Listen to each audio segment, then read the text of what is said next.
Lancaster's War Memorial states that the Second World War began in 1939, as this was the year that Britain entered the conflict. However, despite their promises to protect Poland, France and Britain did nothing to assist their ally, and by early October the country had been conquered by Hitler and Stalin's forces. From September 1939 to April 1940, the Allied forces remained passive and undertook little military action against Germany. This period became known as the Phoney War.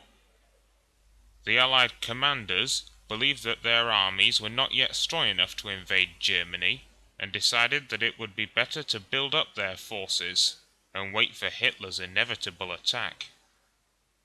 As the Phoney War progressed, many of the British Army's newest recruits were deployed to northern France as part of their country's expeditionary force. It was about the middle of April when we boarded the train to go down to Southampton to get on the boats to go across to Cherbourg. Where we're stationed? Yes. A place called Rennes, R-E-N-N-E-S. So I said, man, it's Rouen in France or something like that, how the French speak. And we was a pioneer battalion, we was building a railway until the Germans pushed through Belgium. And then, of course, we was bunged up to the front line then. In the 1930s, France had built a strong set of fortifications along its border with Germany, known as the Maginot Line. When the war broke out, nearly half of the French army was sent to man these defences, whilst the others were stationed along the Belgian border, beside the British Expeditionary Force.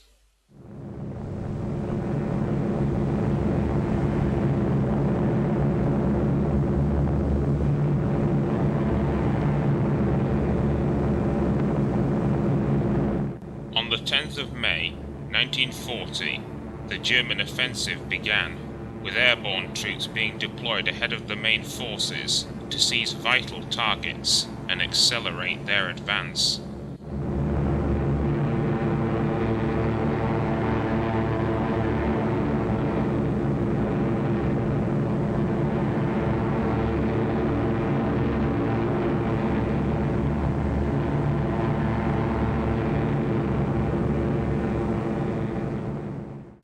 As the Wehrmacht began to overrun the Low Countries, the Allied commanders wrongly assumed that this was the main German attack, and moved much of their army into Belgium to prevent them from seizing further territory.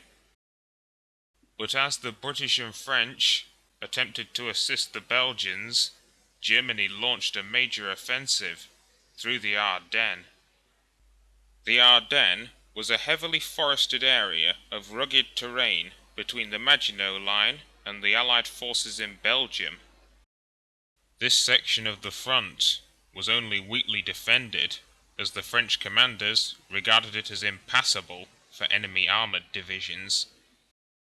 But, after only several days of fighting, Hitler's army had broken through the Allied lines and began to advance towards the English Channel. The German plan was to encircle the northern Allied forces and cut them off from the rest of the French army. When the Allied commanders realized that their forces had walked into a trap, they hurriedly tried to withdraw their troops from Belgium. No, when the Germans started moving, we moved up to the Albert Canal. And we were stationed on one side of the canal, and then when they said the Germans were coming or something, so advancing, instead of getting the orders to go forward, we got orders to mount in the wagons and go backwards. I don't know whether the officers couldn't face up to it or what, but probably didn't think we were capable of stopping the Germans, so we were boarded into trucks and we were sent back. But the Allied retreat was slowed by columns of civilians on the roads who had fled their towns, hoping that the countryside would be safer. Worse still, the Luftwaffe now had air superiority and were harrying the retreating Allied troops. for a little while. I think we travelled about a couple of miles down the road when along came a couple of Dorniers, twin-engine German bombers, and they scattered us with machine gun and bombing.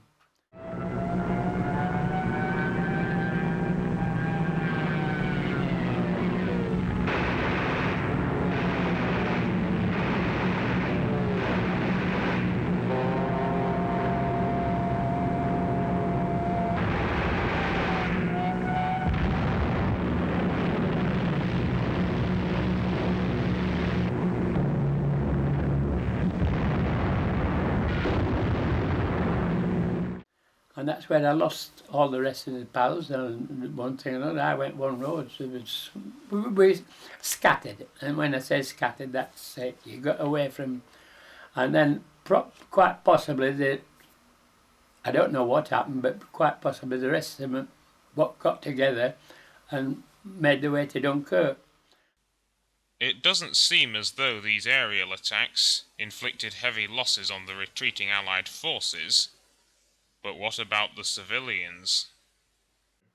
Because, I mean, when it was all over, we didn't bother with that. We just got straight up the bank and carried on walking down the road again, hoping that they weren't going to attack again. But I saw a lot of animals that was badly shot up. And the reason that I think a lot of civilians didn't shoot up because it got killed or anything like that is because they could run as fast as us. As soon as you see, in those days, there went a jet all of a sudden coming soaring out of the sky with a zoom. There was none of that. There were propeller-driven aeroplanes, so you could hear them. You could hear them droning up above. You could say, "Oh," well, using the army term, you could say, "Oh, those bastards are coming here again." And then you used to watch them, and then, "Oh yes, they've got." And as they come down at 200 and less than 300 miles an hour or something, which is very fast, of course, but not for aeroplanes. As they come zooming down at that rate, we chanced to scatter. And so had the civilians. What I was talking to you about a couple of days ago about it, it was one soldier that was on television, and I think it was the 65th anniversary of Dunkirk, and he was exaggerating. And I knew it was exaggerating because it wasn't true what he said, like things that he said about civilians and babies' arms and legs flying in all directions. I never saw anything like that. Okay. I didn't say that it didn't happen, All right. but I never saw anything like that. Well, I was on my own and I had a brain gun. I was given a brain gun, and I can't think who it was, possibly an officer. And I was told to lay down in the road and fire at anything that came down the road. When it came to people coming down the road, there were still British troops. So of course I didn't fire on them. That was natural, wasn't it? And then the officer who was with these men was from the King's Royal Rifle Corps. And he said, "What are you doing here?" And I told him. He said, "Well, bring that gun and come on with us." And he got us into another area. I don't know how we got there or anything like that. I can't remember it in detail. We got to another area, and it was like a small copse or wooded area, and we hid in there. And then he told us then that there's only one way out of it, and he directed the course that you should take to get out of it. And he said, "We can't all go at once." He says if you set off in small parties, you have an advantage of getting away. So we were in the second party, and we means me, 2 more people from the York Lancs, and 2 lads from the artillery, the 5 of us. So then it was walk all the way. The first obstacle in their way was a canal, and there was another problem. Only 2 of them could swim. I was a good swimmer because I was always in the swimming baths when I was a kid. I love swimming. And Corporal Ascot could swim. So he went across the other side, and I stopped at this side, and I got hold of one fella, and I went to half strangled him, you know, paddling as fast as I could because I didn't know anything about life saving. You know, turning him around, putting your arms under him, and what do you do now with life saving? And I might say, get him to the middle, and then Asquith would get him from me, up the bank, and they'd go, and that's how the five of us got across. Yeah. And I was in a canal here, and I was, the others had gone ahead. And it was my turn to get out when I saw these two Germans walking around, so I shrunk back in the water, and I watched them going around. And then they must have heard some commotion from the wood behind, so they started finding automatic guns in there and shouting German stuff about come out or something like that, you know. And that was that. As soon as they passed by and went further on, as soon as they got out of sight, I was straight out that canal like a shot in case there were any more. But I managed to get to the other side in the edge road, where I then crawled down to the corner where there was a wall and found the rest of the fellas down there. When we came to this Royal Artillery base, and there was some soldiers messing around there, you know, and then the officer gave us some food. Now, that might have been nightfall, but I don't know. That's fine. Okay. But I do know for the following day, or possibly the same day, there was a windmill there. Adventurous me, I went up to the top of the windmill, and I'm looking around, and lo and behold, 300 or 400 yards down the meadow there was some Germans running across the meadow with a heavy machine gun. That's two of them with a machine gun and one with a case of ammunition running across the road. So I went straight downstairs, told the officer, and I thought he'd give us the orders to get up there and sort them out, but no. We boarded their trucks and went further down the road again. And then we came to a village, and it was so bombed it was impossible for the trucks to drive through, so we dismounted there, and that left us five on our own. And what happened to all the rest of the KRRs and the other fellas, I have no idea, in the man at moment. By the 20th of May, the main German army had reached the Channel and crushed all Allied hopes of avoiding encirclement. Within days, it became clear that the surrounded troops couldn't fight their way out of the area, and nor could other French forces break in to assist them. By the end of the 26th of May, the only Channel port still held by the Allies was Dunkirk, and the area around this town became the focal point of their chaotic retreat. So you were ordered to retreat then? I was getting no orders at all. This officer said something about Dunkirk. Make your own way to Dunkirk. And probably he set off with his men, and several others set off in small groups, and us five kept together right to the edge of Dunkirk. But as I left that place and we were walking across, there was a big ditch, and I was absolutely amazed at the equipment that was in that ditch. There was a beautiful big howitzer cannon. It must have had a 7.2 board or something like that, and it was laid on its side. There was a tank laid on its side, and there was a naffy wagon laid on its side with the food in it, because I got a big tray of chocolates out of it. But it was amazing how the British Army really fled and ran away. It was amazing. By now, it was obvious that France would soon be defeated, and Britain decided that the only way to salvage the situation was to evacuate as many troops as possible from Dunkirk. The operation began on the 27th of May, and after a slow start, tens of thousands of men were being evacuated each day. And then when we landed on the beach at Dunkirk, there was a captain, and he was sat on a low wall, and he said, oh, where are you from, and what, all this, that and the other. And then he said, you better get down and join the doings. But as he said that, the Stukas came over, dive bombing.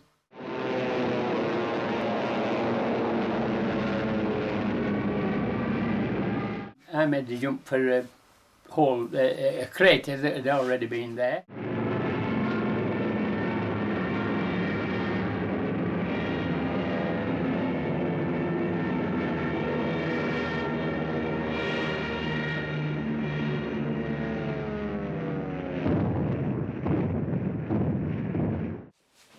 And when I got out and looked down the beach and saw all other soldiers who were all scattered, there were thousands and thousands of them, and they'd all scattered and they were all forming in a line. I thought, well, bugger it, I'm not going to join that lot. I'm going to find somewhere secure, because it was getting night time then. So I dashed across to where some old buildings were, and I got down a kind of a cellar. And when I got down the cellar, there was a fellow in there singing his head off. And he had a bag full of champagne, bottles of champagne, always raffy around, beautiful. He said, "Do you want one of these?" I said, "Yeah, I might as well." So I got a bottle of champagne. I left him singing because I just went off to sleep then. When I woke up the following morning, I could hear whistles blowing and one thing and another, and I knew then that the officers down there were trying to get the men in line, and when they were getting them all together in line to board the boats, because the mole, the stone jetty, had not been destroyed, and that was the 2nd of June. So that was still standing at 2nd of June. Well, it probably standing after, because it was a massive place, and they couldn't destroy it however much they shelled it. And I joined the queue, and of course that was it, back to England on the boat. But there was one thing. As I walked down, there were no senses of reason in running. It wasn't panic stations at all. I mean, the planes had gone, they'd done the job, but they were coming back again, because we had to scatter several times. Anyhow, as I was going down, there's a great big Boffer gun stuck on its own, with all the 5 shells in, or 6 shells, whatever, in clip like that, and it was pointing at them, and I just thought, oh, I wish I knew how to operate that. I'd have a go, but I didn't know how to operate it. I didn't know even if it were booby trapped. So I just passed it by. But I just thought, you know, if a proper gunner had been there, he could have had a go at those Stokers. Would you say it was chaotic or orderly? It was chaotic. It's bad to be chaotic. I mean, you'd run, anybody would run if you saw these Stokers wheeling round and then all of a sudden peeling off and coming down, and they scream like hell. You know, they scream, yeah! And when as they went up, they dropped the bomb just before they turned up. And it was a good. It was Hitler's good way of moving forward. What do you call it? Blitzkrieg. It was a damn good blitzkrieg with that, because you know they could bomb and then come down again, and they're pretty accurate. But as I said before, the thing that why there wasn't a lot of deaths at Dunkirk is because it was a sandy beach, and as the bombs came down, they buried into the sand. Mind you, anybody near them, of course, that was the lot. But if you were at a safe distance, the bomb buried down into the sand. When they exploded, you know, it just shrapnel and things going up in the air instead of spreading out across. And that saved a lot of deaths at Dunkirk. Were there a lot of ships? They appeared to be. They appeared to be, but the one thing, I never saw a big ship. Never? No, I didn't say, I never saw, I didn't say there wasn't any, I said I never saw a big ship. But there might have been some coming backwards and forwards or something, so, but I never saw those. I went, there was this line, we went forward like that, and up some stone steps onto the top of the jetty, and then down rope ladders, 20 foot easy, possibly 30 foot, it was a big long drop, and down these rope ladders, onto this, the French torpedo vault, and there was about 20 of us on, 10 laid down on one side and 10 laid down on the other side. We was told to lay down by the Frenchman. He couldn't speak English, but he beckoned us to lie down, because if we'd have stood up, we'd have got the force of the boat surge, and by jingo, that boat didn't have surge. It seemed only 5 minutes crossing the channel back to Britain. We couldn't look back, we couldn't look anything, we couldn't see where the planes were. We just kept laid down on the deck. And so we landed in Folkestone. It ended on the 4th of June, when the last troop got off. I got off 2 days before on the 2nd of June. That was when they had to wade out to the boats because the Germans had then got to such a close range they were shelling the beach as well as the dive bombers as well. Mm-hmm. So it was uncomfortable on the mole and everything, so soldiers had to wade out. Mm-hmm. They had it worse than what I had it. 1/3 of a million British soldiers got away from Dunkirk, so that was one little victory in a way, if you can call it a victory. When I got off the boat at Folkestone, walking up the plank, and I got my rifle over my shoulder, and this fella came, a soldier, possibly a sergeant or something, took the rifle. I said, where are we going? That's man. He said, no. He said, we need him, lad. He said, you'll get on that train. On the 4th of June, the Germans captured Dunkirk, along with 40,000 of the remaining Allied troops who had been defending the evacuation area. Just 10 days later, Paris fell. Now, the French government decided that there was no point in trying to resist further German attacks and informed Hitler that they were ready to surrender. On the 22nd of June, the armistice was signed, in the very same railway carriage in which Germany had signed its surrender document in 1918. Hitler had accomplished, in just 6 weeks, what the Kaiser had failed to do in 4 years during the First World War. We didn't like the Germans because they'd started the war. The people we hated were the French because they didn't put up a really good fight. Mm-hmm. And not only didn't put up a good fight, but they actually cooperated with the Germans. And to this day, all people of my era hate the French because we feel that they let us down. Mm-hmm. Do you think France let Britain down? No, never fired a shot. That's all I saw the Germans, were those 3 running across the meadow with that heavy machine gun, and never saw another German since. They were never in the view of a lot of people. They hadn't a lot of go about them to survive, to be honest, and they just packed in, and I was lucky I was flying from England anyway. I didn't have to stop over there at the time to fly with them. Do you think France let Britain down? In the early stages, yes. But had the British Army really performed any better than its French counterpart? Oh, they did run away. It was obvious with that. They ran away. The British Army ran away. I can't think of any fighting they did. There was a detail about the 51st Highland Division, who landed at one of the other ports that wasn't getting about Cherbourg or something like that, and they come along and they fought with the French a rearguard action, so that the majority of us could get off the beach. And I believe the 51st Highland Division nearly got wiped out. But it certainly wasn't a bloodless defeat for the French. 85,000 of their soldiers were killed during the invasion, whilst 27,000 Germans had died. And regardless of who was responsible for France's defeat, Germany now controlled most of Western Europe. Britain and its Commonwealth states had lost their continental allies.